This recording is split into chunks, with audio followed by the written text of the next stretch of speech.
Hi అండి. ఇవాళ కొబ్బరి మామిడికాయ పచ్చడి అండి.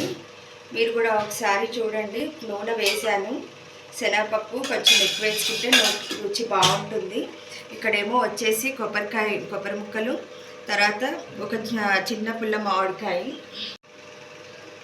దీనిలోకి వచ్చేసి ఆవాలు, ఒక 4 మెంతులు, చిటికెడు పసుపు,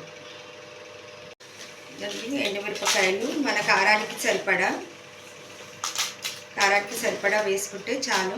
నేను ఒక లాస్ట్లో ఒక 4 పచ్చిమిరపకాయలు కూడా వేస్తానండి, బాగుంటుంది పచ్చిమిరపకాయలు వేస్తే కూడా. సగం పోపు ఇక్కడ అట్టి పెట్టానండి, లాస్ట్లో వేస్తే నోటికి బాగుంటుంది. అండ్ సగం ఇందులో మిక్సీలో వేసేసాను. ఇప్పుడు మిక్సీ వేసేద్దాము. ఇదిగోండి, ఇప్పుడు కొబ్బరి ముక్కలు, తర్వాత మామిడికాయ ముక్కలు కూడా వేసేస్తున్నాను. తర్వాత కొద్దిగా ఉప్పు వేసేద్దాము.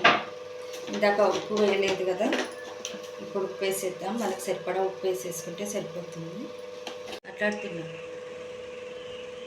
4-5 పచ్చిమిరపకాయలు వేసాను. ఇందాక పోపు పెట్టుకున్నాం కదా, అది కూడా వేసేస్తున్నాను. పచ్చళ్ళల్లో ఇంగువ వేసుకుంటే చాలా బాగుంటుందండి. మళ్ళీ ఒక్కసారి కచ్చపచ్చగా మిక్సీ వేద్దాము. దాన్ని చూసారా, అయిపోయింది పచ్చడి. So please like, share and subscribe. Thank you for watching.